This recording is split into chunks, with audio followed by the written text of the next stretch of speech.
ప్రజాస్వామ్యంలో ఉపేందర్ భాయ్ గెలుపోటములు సమానంగా తీసుకోవాలి. ఈ దేశంలో ఈ దేశాన్ని పాలించిన ఇందిరాగాంధీ ఐరన్ లేడీ, ఆమె కూడా ఓడిపోయింది. ఎన్టీ రామారావు దేవుడిలా గొలిసిరాయనని ఆయన కూడా ఓడిపోయాడు. మొన్న ఇప్పుడు ప్రస్తుత ముఖ్యమంత్రి కూడా గతంలో ఓడిపోయిన వ్యక్తే. ఎగ్జాంపుల్ చెప్తా ఉన్నా, అంటే గెలుపోటములు స్పీడ్ బ్రేకర్లు మాత్రమే. ప్రతి ఓటమి గెలుపుకు మళ్ళా అడుగులేస్తూ ఉంటుంది. కాబట్టి దాన్ని పెద్దగా అంటే ప్రత్యేకంగా ఉద్యమ పార్టీ కదా, మేము అనేక ఒడిదొడుకులు చూసినాం. అదే జాతీయ పార్టీలు ప్రాంతీయ పార్టీలు అంటే వీళ్ళు పోయి వాళ్ళు వచ్చి అట్లుంటుంది. మా అనేక ఎలక్షన్స్ ఇటు పదవులను గడ్డిపోచేలాగా తీసేసి ముఖ్యమంత్రి గారు మళ్ళీ పోటీ చేయడం, మళ్ళీ పోటీ చేయడం. 2004 బై ఎలక్షన్, 7 బై ఎలక్షన్, 9లో బై ఎలక్షన్, మళ్ళీ 11లో ఇట్లా ఎన్ని బై ఎలక్షన్స్, రెగ్యులర్ ఎలక్షన్స్, గెలుపులు ఓటములు అవి పెద్దగా వచ్చినాయి. ప్రధానంగా తెలంగాణ రాష్ట్రాన్ని సాధించాలనుకున్నాం, సాధించినాం. దాని తర్వాత మళ్ళీ 10 సంవత్సరాలు డైరెక్ట్గా పరిపాలించారు ముఖ్యమంత్రి కేసీఆర్ గారు. దాంట్లో మొదటిసారి తక్కువ వయసులో నాకు రావడం, నేను ఇప్పుడు జిల్లా అధ్యక్షుడిగా ఉండడం, 2 సార్లు ఎమ్మెల్యే. మా అమ్మ సర్పంచ్ కాదు, మా నాయన ఉప సర్పంచ్ కాదు. చాలా సంతోషంగా ఉన్నాం. ప్రజలు ఇచ్చిన తీర్పుని నేను గౌరవిస్తున్నా, శిరస వహించిస్తున్నా. ప్రతిపక్ష నేతగా ఖచ్చితంగా కొట్లాడతాం. పార్టీకి ద్రోహం చేసి వెళ్ళిన వాళ్ళు ఎంబడబడతాం. అదేవిధంగా మళ్ళీ బై ఎలక్షన్స్ వస్తాయి. ఎవరైతే పోతురో వాళ్ళు యాంటీ డిఫెక్షన్ పార్టీ ఫిరాయింపుల చట్టం కింద ఖచ్చితంగా మళ్ళా మా పార్టీ వస్తుందని చెప్పి. పార్టీ ఓడిపోయిన తర్వాత అనేక విమర్శల మీద మాట్లాడని జీవన్ రెడ్డి గారు గత 2-3 రోజుల నుంచి పార్టీ ఫిరాయించిన నేతల మీద ఈ తీవ్ర స్థాయిలో ధ్వజమెత్తడాన్ని ఎట్లా చూసుకోవచ్చు? ఒక్కటే కాదు, నేను అన్ని విషయాల మీద మాట్లాడుతున్నా, కూలంకషంగా వివరణాత్మకంగా మాట్లాడుతున్నా. నేనేమన్నానంటే, రేవంత్ రెడ్డి గారు ఏమన్నారంటే, మీకు ఒక వీడియో చూపించాలి. వారు ఏమన్నారు, 100 రోజులు నాకు సమయం ఇవ్వండి అని చెప్పిండు. మరి 100 రోజులు సమయం ఆయనకు అయిపోయింది, ఆయన పీరియడ్. మేము చెప్పింది కాదు, ఆయన్నే చెప్పిండు టైం. ఇక ఇన్ని రోజులు ఇవ్వండి మాకు, 100 రోజుల తర్వాత నేను ఈ డేట్కి ఇది చేస్తా, ఈ డేట్కి ఇది చేస్తా అన్నాడు. మేము ఒక్క నిమిషం సార్, మేమేమంటున్నామంటే వాళ్ళ మాటల్లో చూపిస్తాం. 100 రోజులు వదిలిన తర్వాత గ్రేస్ పీరియడ్.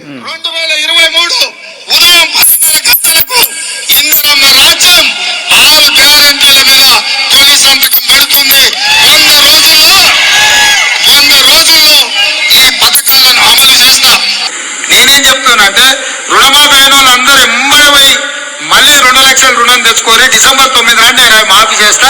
కాబట్టి రైతులందరికీ నేను విజ్ఞప్తి చేస్తున్నా, ఎంబడే పోయి బ్యాంకు పోయి లోన్లు తెచ్చుకొని వచ్చిన ఎంబడే నేను రుణమాఫీ చేస్తా.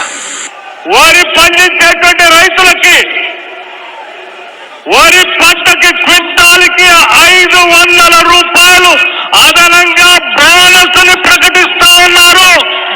1960 రూపాయలున్న వరి కనీస మద్దతు ధరకు మించి 2500తో ఒట్టుకునే బాధ్యత, 2500కు క్వింటాల్ ఒట్టుకునే బాధ్యత కాంగ్రెస్ పార్టీ తీసుకుంటుంది. వ్యవసాయ పనులు మొదలయ్యే ముందల్లే సంవత్సరానికి ప్రతి రైతుకు ఎకరాకు 15,000 రూపాయలు రైతు భరోసా పథకం కింద ప్రతి రైతును ఆదుకునే బాధ్యత కాంగ్రెస్ పార్టీ తీసుకుంటుంది. భూమి లేని కౌలు రైతులు కౌలుకు భూమి పట్టుకుంటే రైతు బంధు పథకం భూమి పోతుంది, కౌలుకు తీసుకున్నట్టు అప్పులు పెరుగుతున్నాయి, పురుగుల మందు తాగి చచ్చిపోతుంది. అందుకే కౌలు రైతులందరూ గుర్తించి ప్రతి ఎకరాకు 10 బాగా ప్రిపేర్డ్ అయినట్టున్నారు కదా. కాంగ్రెస్ పార్టీ నిర్ణయం తీసుకుంది. భూమి లేని వాళ్ళంటూ ఊరికి పోతే, అయ్యా భూమి ఉందంటే భూమి ఉంది, వానికి నువ్వు పైసలు ఇవ్వబడుతుంది, నా పరిస్థితి ఏందని మేము కూడా ఆలోచన చేసినాం. సోనియమ్మతోని, రాహుల్ గాంధీతోటి కరెక్టే కదా అని భూమి లేని ఉపాధి హామీ కూలీలకు కూడా ఇవాళ ప్రతి సంవత్సరం 12,000 రూపాయలు ఉపాధి హామీ కూలీలకు ఇవ్వాలని ఇవాళ కాంగ్రెస్ పార్టీ నిర్ణయం తీసుకున్నది. ఈ హామీలన్నీ వారి మాటల్లో వారే భట్టి గారు, ఉత్తమ్ గారు, రేవంత్ రెడ్డి గారు ప్రభుత్వ వాళ్ళు చెప్పారు. ఒక ముఖ్యమంత్రి పిసిసి హోదాలో చెప్పాడు, ఆయనే ముఖ్యమంత్రి అయ్యారు. కాబట్టి 100 రోజులు మరి ఓడిన వెంటనే ప్రజలలోకి వచ్చి మాట్లాడడం, టీవీలలో మాట్లాడుతూ ఏ సమయం ఇస్తలేరు అని మీరే అంటారు. 3 రోజులలో అవుతుందా, 10 రోజుల్లో అవుతుందా? వారు చెప్పిన టైంలో డిసెంబర్ 9 ఆగినాం, జనవరి 9, ఫిబ్రవరి 9, మార్చి 9, ఏప్రిల్ 9, మే 9 రాబోతా ఉంది. అలా 6 మాసాలు, 5 నుంచి 6 మాసాలు కాబోతా ఉంది. కాబట్టి మేమేమంటున్నామంటే, వారు ఇచ్చారు, మేము చెప్పింది కాదు, వారు కితాబులు కూడా ఇచ్చారు, పెద్ద పెద్ద పుస్తకాలు ఇచ్చారు. పుస్తకాలు 420 అది 6 హామీలు అంటున్నారు ఉపేందర్ గారు. మీరు 6 హామీలు 6 గ్యారెంటీలు కాదు, అది 13 గ్యారెంటీలు 6లోనే ఉన్నాయి.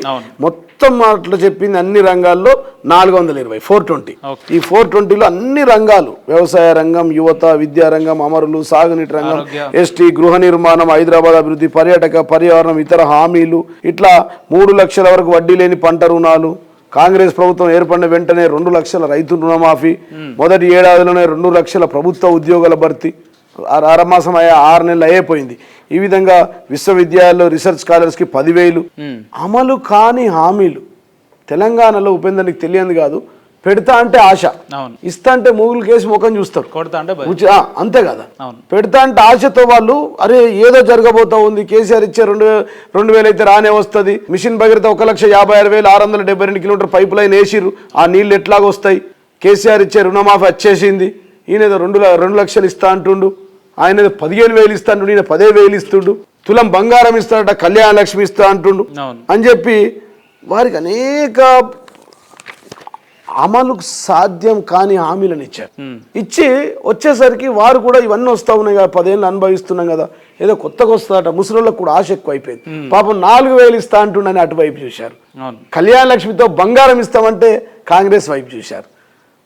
రైతు కూలీలకు కూడా 12,000 ఇస్తా అంటే వారు చూశారు. మహాలక్ష్మి ద్వారా అత్తకు, కోడలకు, బిడ్డకు, మరదలకు, వదిలేకు ఒక ఇంట్లో 5 మహిళలు ఉంటే 5 వస్తాయని చెప్పి ఇవన్నీ జరుగుతలేవు అంటారా ప్రజలకు?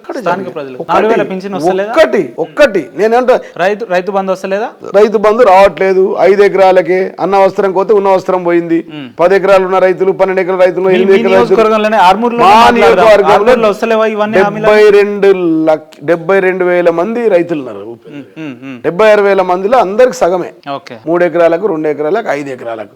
వాళ్ళ కడుపు ఎండుతుంది కదా, 5 ఎకరాలు అయితే ఎండబెట్టుకోలేరు కదా, వీళ్ళు ఇయ్యలేరు అని చెప్పి 2 లక్షలు రాకపోయే, పెట్టుబడి తీసుకొచ్చి వ్యవసాయం చేసిరి, పంట పొలాలు 20 లక్షల ఎకరాలు ఎండిపోవాలి.